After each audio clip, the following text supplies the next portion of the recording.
नमस्कार जोहार, आपका स्वागत है खबर छत्तीसगढ़ में। तो आइए जानते हैं छत्तीसगढ़ के हर छोटे बड़े शहर से 25 फटाफट बड़ी खबरों को। इससे पहले यदि आप वीडियो को लाइक नहीं किए तो लाइक कर दीजिए और चैनल में नए हैं तो चैनल को सब्सक्राइब कर लीजिए। और आप वीडियो को कहां से देख रहे हैं कमेंट बॉक्स में हमें जरूर बताइए। छत्तीसगढ़ में पंचायत सचिवों की होगी बम्पर भर्ती, फटाफट यहां से करें आवेदन। जो छत्तीसगढ़ में सरकारी नौकरी की तलाश कर रहे युवक युवतियों के लिए बड़ी काम की खबर है। दंतेवाड़ा में पंचायत सचिव के पद पर भर्ती निकली है। इच्छुक उम्मीदवार 28 नवंबर 2025 तक आवेदन कर सकते हैं। बता दें कि कार्यालय जिला पंचायत दंतेवाड़ा के जारी विज्ञप्ति अनुसार ग्राम पंचायत सचिवों के कुल 6 पदों में अनुसूचित जनजाति के लिए 5 पद, अनुसूचित जाति के लिए 1 पद पर भर्ती हेतु दिनांक 28 नवंबर 2025 शाम 5 बजे तक आवेदन पत्र आमंत्रित किया गया। भर्ती हेतु विज्ञापन एवं आवेदन पत्र का प्रारूप जिले के वेबसाइट जिला पंचायत दंतेवाड़ा के सूचना पटल, जिले के जनपद पंचायतों के सूचना पटल पर देखा जा सकता है। आखिरकार आई गई छुट्टियों की नई लिस्ट। 2026 में कर्मचारियों को मिलेगा इतने दिन का छुट्टी, सरकार ने जारी किया आदेश। ये छत्तीसगढ़ के सरकारी कर्मचारियों के लिए एक अच्छी खबर सामने आई है। वर्ष 2026 में उन्हें कुल 107 दिनों की छुट्टियां मिलेंगी। केंद्र सरकार की ओर से मिले पत्र के बाद अब राज्य सरकार ने इसकी अधिसूचना भी जारी कर दी है। इतने दिनों की छुट्टियां मिलने से राज्य के कर्मचारियों में खुशी की लहर है। बता दें कि छत्तीसगढ़ राजपत्र के मुताबिक वर्ष 2026 में कुल 107 दिनों की छुट्टियां मिलेंगी। इस दौरान सभी सरकारी दफ्तर, स्कूल, कॉलेज सब बंद रहेंगे। 18 दिन सार्वजनिक अवकाश, 28 दिन सामान्य अवकाश और 61 दिन ऐच्छिक अवकाश निर्धारित किए गए।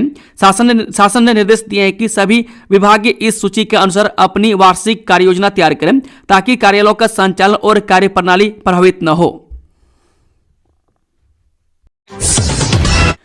प्रदेश के युवाओं के लिए कुछ बड़ा करने जा रही सरकार। सीएम के गुजरात दौरे से उभर कर आया भविष्य का टेक्नो प्लान।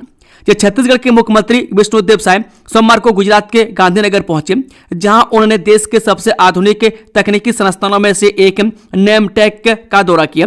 यह कॉलेज मैन्युफैक्चरिंग, इंजीनियरिंग और टेक्नोलॉजी की पढ़ाई को एक बिल्कुल नए तरीके से सिखाने के लिए जाना जाता है। आस्था से खिलवाड़, हज यात्रा कराने के नाम पर इन लोगों से 35 लाख की ठगी, कैसे शिकार बना रहे ठग, जाने पूरी जानकारी। जब बिलासपुर में ठगी के मामले लगातार बढ़ रहे हैं, ठगी करने वाले अब लोगों की आस्था और विश्वास का भी फायदा उठाने से नहीं चूक रहे। लोगों को तीर्थ यात्रा कराने के नाम पर भी ठगी की जा रही है। ताजा मामला सिविल लाइन थाना क्षेत्र का है। दरअसल मुस्लिम समुदाय के लोगों का तीर्थ यानी दुबई में हज यात्रा कराने के नाम पर 35 लाख रुपए की ठगी हुई है। 10 लोग ठगी का शिकार हुए। पुलिस ने ठगों के खिलाफ धोखाधड़ी का केस दर्ज कर मामले की जांच शुरू कर दी है। बता दें कि वर्ष 2023 में उन्होंने दावा किया था कि वे दुबई हज यात्रा पर ले जाएंगे। इसी बहाने उन्होंने शेख अकरम सहित 10 लोगों से अग्रिम राशि के रूप में 35 लाख रुपए वसूल लिए। 2 साल बीत जाने के बाद भी न तो यात्रा कराई गई और न ही पैसे लौटाए गए। गुजरात दौरे पर सीएम विष्णुदेव साय, मुख्यमंत्री भूपेंद्र पटेल से की मुलाकात। इन अहम मुद्दों को लेकर हुई दोनों के बीच चर्चा। जब मुख्यमंत्री विष्णुदेव साय ने गांधीनगर स्थित मुख्यमंत्री आवास में गुजरात के मुख्यमंत्री भूपेंद्र पटेल से सौजन्य भेंट की। इस अवसर पर दोनों मुख्यमंत्रियों ने परस्पर सहयोग एवं विकास के अनुभव साझा किए। मुख्यमंत्री साय ने कहा कि प्रधानमंत्री मोदी के विकसित भारत के संकल्प को साकार करने में राज्यों की साझी भागीदारी और आपसी अनुभवों का आदान प्रदान अत्यंत उपयोगी सिद्ध हो रहा है। उन्होंने कहा कि राज्य सरकारें अपने अपने क्षेत्रों में नवाचार और सुशासन के माध्यम से भारत को आत्मनिर्भर बनाने की दिशा में ठोस योगदान दे रही है। एक कलेक्ट्रेट से सीएम हाउस की ओर कुछ कर रही ये महिलाएं मुख्यमंत्री के बंगले के सामने करेंगे प्रदर्शन। जानिए क्या है उनकी मांगे। छत्तीसगढ़ के दिवंगत शिक्षा कर्मियों की विधवाओं ने एक बार फिर मोर्चा खोल दिया। सोमवार को राजधानी रायपुर में अनुकंपा नियुक्ति की मांग को लेकर जोरदार प्रदर्शन किया।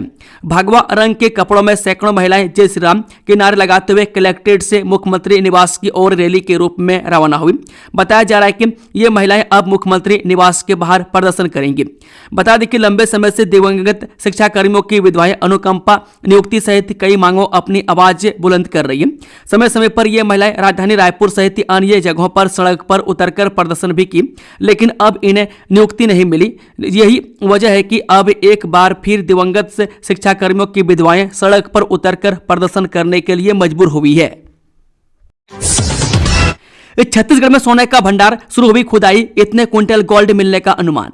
ये छत्तीसगढ़ में एक नया इतिहास रचा जाने वाला है। बलौदाबाजार जिले के सोनाखान क्षेत्र के बागमाड़ा जंगलों में सोने की खुदाई का कार्य आधिकारिक रूप से शुरू हो गया है। यह छत्तीसगढ़ की पहली सोने की खान होगी, जो न केवल प्रदेश बल्कि मध्य भारत के औद्योगिक और आर्थिक नक्शे पर एक बड़ी पहचान बनाने जा रही है। बताया जा रहा है कि यहां से करीब 500 किलो सोना निकलने का अनुमान लगाया गया है, जिससे राज्य की अर्थव्यवस्था को नया बल मिलेगा। वहीं स्रोतों से मिली जानकारी के अनुसार इस प्रोजेक्ट के लिए वेदांता ग्रुप ने सबसे ऊंची बोली लगाई थी और अब खुदाई का कार्य उन्हीं के द्वारा संचालित किया जा रहा है। इस परियोजना को राज्य सरकार की अनुमति और पर्यावरणीय मंजूरी मिलने के बाद शुरू किया गया। बागमाड़ा के जंगलों में पहले सर्वेक्षण के दौरान विशेषज्ञों ने सोने के भंडार के संकेत दिए थे, जिसके बाद कई महीनों तक यहां जियो टेक्निकल और भूवैज्ञानिक के अध्ययन हुआ। अब इन रिपोर्टों के आधार पर वास्तविक खुदाई प्रारंभ हो चुकी है। अमित बघेल फरार, छत्तीसगढ़िया क्रांति सेना प्रमुख की गिरफ्तारी जल्द, पुलिस ने शुरू किया स्पेशल ऑपरेशन। जो छत्तीसगढ़िया क्रांति सेना प्रमुख अमित बघेल की गिरफ्तारी अब जल्द हो सकेगी। रायपुर पुलिस ने अमित बघेल की गिरफ्तारी के लिए स्पेशल ऑपरेशन लॉन्च किया है। फिलहाल अमित बघेल फरार हैं। अमित बघेल के खिलाफ रायपुर, कोतवाली और देवेंद्र नगर थाने में जातीय घृणा फैलाने से संबंधित धाराओं के तहत मामला दर्ज किया गया था, जबकि प्रदेश के कई जिलों में उसके खिलाफ लिखित शिकायतें भी सौंपी गई हैं। पुलिस ने अमित बघेल को गिरफ्तार करने के लिए उसके निवास स्थान चंद्राकर भवन में दबिश दी थी। इसके अलावा बघेल के नजदीकियों के घरों में भी पुलिस की टीमें पहुंची थी। रायपुर स्टेट हैंगर में अब भी आईपी मूवमेंट होगी आसान, सीएम साय ने नए गेट का किया शुभ आरंभ। छत्तीसगढ़ के मुख्यमंत्री विष्णुदेव साय ने सोमवार यानी कि 10 नवंबर को स्वामी विवेकानंद विमानपत्तन परिसर माना कैंप के नजदीक स्टेट हैंगर में नए प्रवेश द्वार का उद्घाटन किया। शुभ आरंभ के बाद मुख्यमंत्री साय अपने गुजरात प्रवास के लिए इसी हैंगर से रवाना हुए। इस दौरे के बारे में सीएम साय ने कहा कि सरदार पटेल का 150वां जयंती वर्ष चल रहा है। इस वर्ष को हम भारत पर्व के रूप में मना रहे हैं। स्टैच्यू ऑफ यूनिटी पर आज छत्तीसगढ़ के लिए दिन निर्धारित है, हम वहां जा रहे हैं। कल अहमदाबाद में इन्वेस्टर कनेक्ट आयोजन है, वहां के उद्योगपतियों से मुलाकात होगी। हम उन्हें छत्तीसगढ़ में निवेश के लिए आमंत्रित करेंगे। 21वीं किस्त से पहले पीएम मोदी ने इन किसानों के खाते में ट्रांसफर किए 62 करोड़ रुपए। जी हां, प्रधानमंत्री किसान सम्मान निधि यानी पीएम किसान योजना की 21वीं किस्त का इंतजार लगातार बढ़ता ही जा रहा है, लेकिन इस बीच प्रधानमंत्री मोदी ने 9 नवंबर रविवार को 28,000 से ज्यादा किसानों के खातों में 62 करोड़ रुपए जारी किए। वहीं अगर बात करें किसान सम्मान निधि के पैसों की, 2-3 राज्यों के किसानों को 21वीं किस्त की राशि दी जा चुकी है, जबकि बाकी राज्यों के किसानों को इसका इंतजार है। पीएम नरेंद्र मोदी ने 2 अगस्त 2025 को वाराणसी से पीएम किसान योजना की 20वीं किस्त जारी की थी। इसमें 9 करोड़ 70 लाख से ज्यादा किसानों को डीबीटी के माध्यम से 20,500 करोड़ रुपए से अधिक की धनराशि ट्रांसफर की गई थी। वहीं उम्मीद लगाई जा रही कि 21वीं किस्त दीपावली पर आ सकती थी, लेकिन दीपावली के दिन भी अन्नदाताओं को 2-2 हजार रुपए की सौगात नहीं मिली। 16 पटवारी और जनपद पंचायत सीओ के खिलाफ एक्शन, कारण बताओ नोटिस जारी, एसआईआर कार्य में लापरवाही का मामला। जब भारत निर्वाचन आयोग छत्तीसगढ़ समेत 12 प्रदेशों में एक साथ मतदाता सूची का विशेष पुनरीक्षण अभियान चला रहा है। छत्तीसगढ़ के बेमेतरा में भी निर्वाचन आयोग के निर्देश पर निर्वाचन नामावली का स्पेशल इंसेंटिव रिवीजन अभियान का पहला 4 नवंबर से शुरू हो चुका है। बता दें कि वहीं कुछ पटवारी और जनपद पंचायत सीओ इस काम में लापरवाही बरतते हुए नजर आए। हालांकि इससे नाराज होकर जिला निर्वाचन रजिस्ट्रीकरण अधिकारी ने रविवार को 16 पटवारी और 1 जनपद पंचायत सीओ को कारण बताओ नोटिस जारी किया है। छत्तीसगढ़ लोक सेवा आयोग में इंटरव्यू शुरू, इस दिन आएगा रिजल्ट। जो छत्तीसगढ़ लोक सेवा आयोग के इंटरव्यू आज से शुरू हो गए। मुख्य परीक्षा पास करने वाले अभ्यर्थियों के लिए इंटरव्यू 10 नवंबर से 20 नवंबर तक के इंटरव्यू का कार्यक्रम रखा गया। वहीं 20 नवंबर की देर रात ही नतीजे जारी कर दिए जाएंगे। पीएससी कार्यालय पर साक्षात्कार का आयोजन किया गया। मुख्य परीक्षा के बाद 643 अभ्यर्थी इंटरव्यू के लिए चयनित हुए थे। इंटरव्यू के बाद 246 पदों पर भर्ती की जाएगी। वह सीजीपीएससी परीक्षा के तहत deputy collector, DSP, excise sub inspector समेत 17 सेवाओं के लिए पद भरे जाएंगे। अनुकंपा नियुक्ति, शिक्षा कर्मी कल्याण संघ के पदाधिकारियों ने शिक्षा मंत्री यादव से की मुलाकात। जहां अनुकंपा नियुक्ति शिक्षा कर्मी कल्याण संघ की प्रदेश अध्यक्ष माधुरी मृगे ने अपने संघ के साथ 10 नवंबर को शिक्षा मंत्री गजेंद्र यादव से भेंट मुलाकात किया। इस दौरान शिक्षा मंत्री ने ठोस आश्वासन दिए कि 15 महीने या 2 महीने के अंदर आप लोगों का निराकरण हो जाएगा। यह बात सुनकर पीड़ित परिवार के चेहरे पर खुशी झलकी। उसके बाद पूर्व मुख्यमंत्री विधानसभा अध्यक्ष डॉक्टर रमन सिंह जी से पीड़ित परिवार मुलाकात की और उन्हें अवगत कराया कि जल्द से जल्द अनुकंपा नियुक्ति का आदेश जारी करवाई जाएगी। माधुरी मृगे ने डॉक्टर रमन सिंह जी को अवगत कराया कि 25 अक्टूबर को माननीय मुख्यमंत्री विष्णुदेव साय जी से उन्होंने अपने पदाधिकारी और सदस्य गण के साथ मुलाकात की। विधानसभा अध्यक्ष जी ने बातों को जानते हुए जल्द मुख्यमंत्री जी से बात करके निराकरण की बात को कहें। अब हमें आश्वासन नहीं, अब हमें हमारे लिए भाजपा सरकार जल्द आदेश जारी करें। आज शिक्षा मंत्री जी ने जो बातों को हमसे कहें उसके इंतजार में पीड़ित परिवार इंतजार में है। माधुरी मृगे ने बताया कि अनुकंपा संघ की नेतृत्वकर्ता माधुरी मृगे अनुकंपा पीड़ित परिवारों के लिए लगातार प्रयासरत है। वही माधुरी मृगे हैं जिन्होंने पूर्ववर्ती भूपेश सरकार में 307 दिन आंदोलन किया। छत्तीसगढ़ प्रदेश में पहला आंदोलन था। इसी आंदोलन में एक बहन शांति साहू ने मुंडन करवाते हुए केस त्याग किए। भूपेश बघेल जी ने अनुकंपा नियुक्ति नहीं दी, अनुकंपा नियुक्ति नहीं मिली। पूर्ववर्ती सरकार में बीजेपी के दिग्गज नेता डॉक्टर रमन सिंह जी ने मंच में आकर समर्थन दिए और कहे कि हमारी बीजेपी सरकार आने पर तत्काल अनुकंपा नियुक्ति दे दी जाएगी। हाथों में पारंपरिक हथियार, तीर धनुष से लेकर विशेष पिछड़ी कमार जनजाति के ग्रामीणों ने मैनपुर से रायपुर तक पदयात्रा का किया शुभ आरंभ। आदिवासी विकास खंड मुख्यालय मैनपुर नगर से सोमवार को विशेष पिछड़ी आदिवासी कमार जनजाति के सैकड़ों ग्रामीण अपने मांगों को लेकर राजधानी रायपुर तक पदयात्रा का शुभ आरंभ किया। इस पदयात्रा का नेतृत्व कमार समाज के अध्यक्ष बन सिंह सोरी कर रहे हैं। बड़ी संख्या में कमार जनजाति के लोग नारेबाजी करते हुए रायपुर के तरफ जा रहे हैं। वह कमार समाज के अध्यक्ष बन सिंह सोरी ने बताया कि आदिवासी कमार जनजाति के समस्याओं को लेकर हम लोग यहां पदयात्रा करने मजबूर हो रहे हैं। लगातार अपनी मांग को लेकर स्थानीय एवं जिला स्तर के अधिकारियों को आवेदन देते थक चुके हैं। हमारी मांग पूरा नहीं होने के कारण हम लोग पदयात्रा करने मजबूर हो रहे हैं। रोज राजधानी रायपुर में जाकर राज्यपाल को समाज के समस्याओं को लेकर ज्ञापन सौंपेंगे। इस दौरान सुरक्षा के लिए बड़ी संख्या में पुलिस के जवान भी तैनात किए गए हैं। बड़ी आतंकी साजिश का भंडाफोड़, 2 डॉक्टर समेत 7 गिरफ्तार, 360 केजी विस्फोटक और हथियार बरामद। जम्मू कश्मीर पुलिस ने घाटी के सभी संवेदनशील इलाकों में फेशियल रिकॉग्निशन सिस्टम लगा दिए। यह सिस्टम किसी भी गतिविधि को रियल टाइम पर पुलिस तक पहुंचा देता है। इसी सिस्टम की वजह से डर आदिल को तब पकड़ा गया जब उसका वीडियो श्रीनगर में जैश-ए मोहम्मद के पोस्टर लगाते हुए कि इस सिस्टम में कैद हुआ था। जम्मू कश्मीर पुलिस की श्रीनगर टीम ने जब इस वीडियो की बारीकी से जांच की तो आदिल का चेहरा बेनकाब हुआ और श्रीनगर टीम में उसका पता लगाते हुए डॉक्टर आदिल को सहारनपुर से धर दबोचा। सूत्रों के अनुसार आदिल के खुलासे से दक्षिण कश्मीर के अनंतनाग में स्थिति जीएमसी में उसके लॉकर से एक AK-47 सहित अन्य असलाह बारूद बरामद हुआ है। आदिल ने तफ्तीश के दौरान एक बड़ा खुलासा किया जिसके तहत उसने कहा कि उसका एक साथी मुजमिल है जो कि फरीदाबाद में है और फिर श्रीनगर पुलिस टीम ने फरीदाबाद से डॉक्टर मुजमिल को गिरफ्तार किया जिसके पास से 360 किलोग्राम विस्फोटक समेत अन्य असलाह बारूद बरामद किया गया। अभिनेता धर्मेंद्र की तबीयत बिगड़ी, अस्पताल में भर्ती। जब बॉलीवुड के दिग्गज अभिनेता धर्मेंद्र की तबीयत बीते कई दिनों से खराब चल रही है, वह ब्रिज कैंडी अस्पताल में भर्ती हैं। इस बीच खबर है कि आज सुबह उनकी तबीयत ज्यादा खराब हो गई। मीडिया रिपोर्ट्स के मुताबिक तबीयत खराब होने के बाद धर्मेंद्र को आईसीयू वेंटिलेटर पर शिफ्ट किया गया।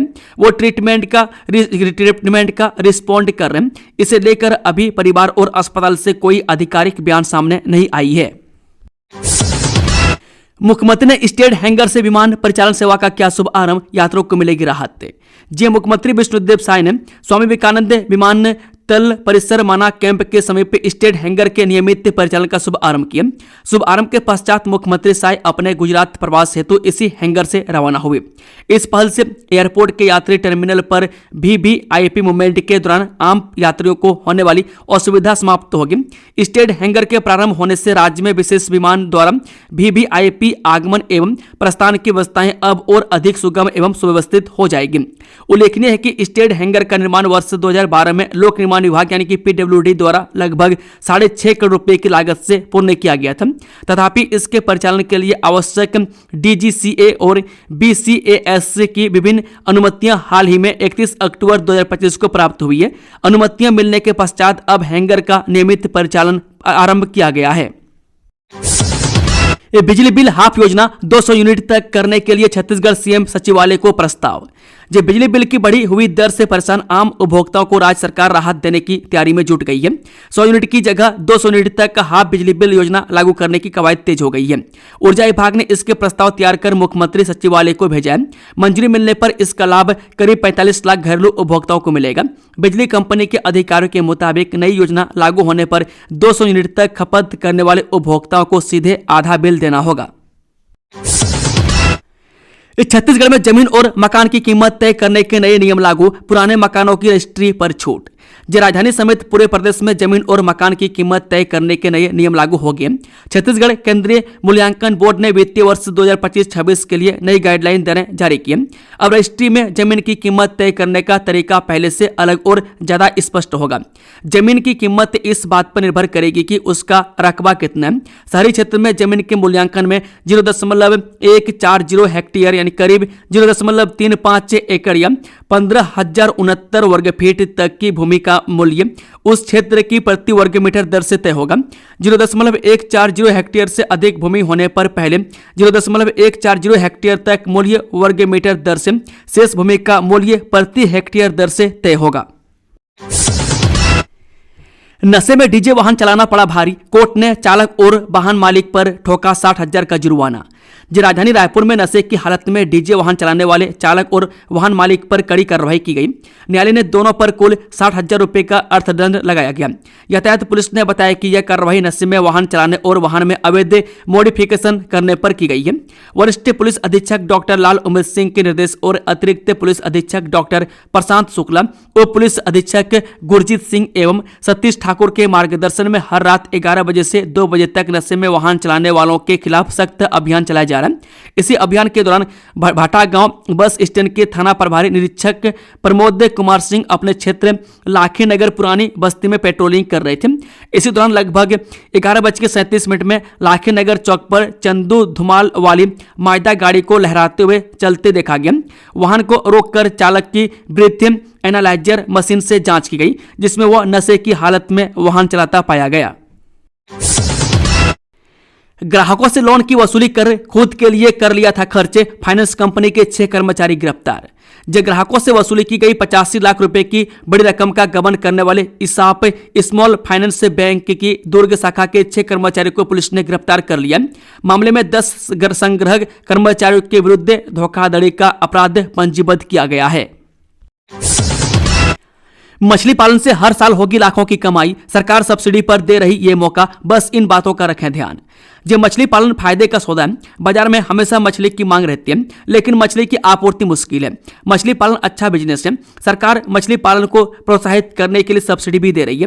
वहीं मछली पालन करते समय मछलियों में बीमारियां भी लगती है। अगर समय पर बीमारियों का उपचार नहीं किया गया तो मछलियां मर जाती है।